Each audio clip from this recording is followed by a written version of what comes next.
Hey everybody, I'm going to be going over how to actually go about implementing Control 3.4.3, which is all about system change management, and I'll just dive right in. So 3.4.3 is all about tracking, reviewing, approving, rejecting, and just tracking changes to your systems. Now, the bare minimum here is simply some sort of number one, you got to have a policy that says how you're doing this. You got to have a procedure that shows how you're doing this.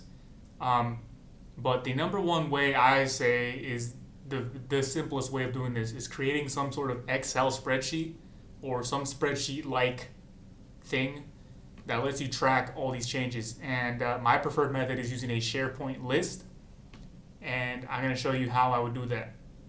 So before I dive in, I do want to mention that when it comes to IT in the small business world, this is a control that can be kind of difficult for small business IT because small business IT is not used to this type of process. This is more of like an enterprise level process, and a lot of big companies have a process like this already. However, small business IT does not have some sort of process like this at all, and they might not even know this type of stuff exists. So the problem I see a lot in that situation is that IT in small businesses usually they just log in. The IT administrator logs in with their admin account and they start making changes. And by the end of their session, they've made like 10 changes, and none of that was tracked. None of that was reviewed by anybody. None of that was approved or disapproved. And again, none of that is being tracked in some sort of tracker. So I'm going to show you how I would do it. And the way I would do it is I would do it in a SharePoint site. I have an IT SharePoint site here in my demo tenant.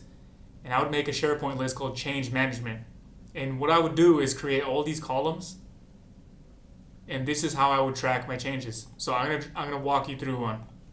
So let's say I want to make a change to enable MFA with conditional access. To enable MFA with conditional access. Now, the type of systems that are going to be affected.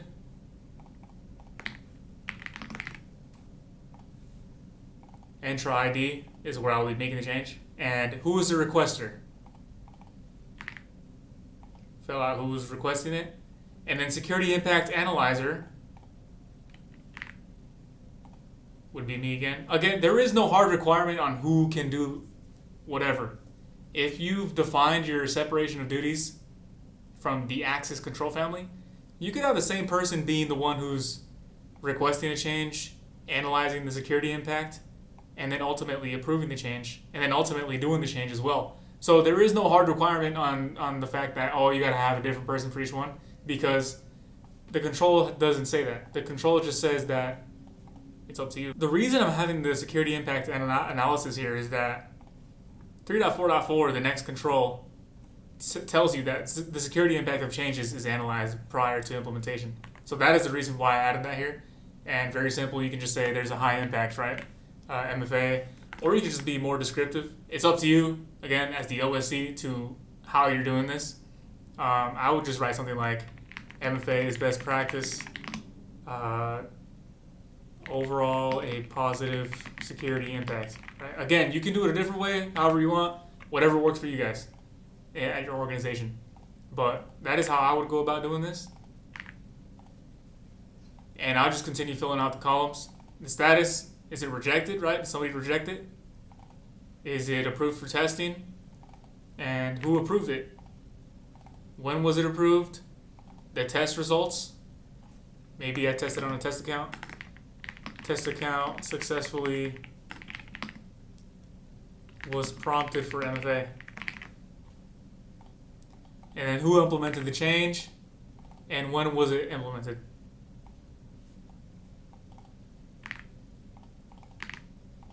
And this ultimately creates a very good track record of all the changes you're making in your environment. And this is a piece of evidence you could be able to show during a CMMC assessment to show that you're following the requirements for this control. So hopefully you guys found some value in this video and were able to get help. And I'll catch you guys on the next video.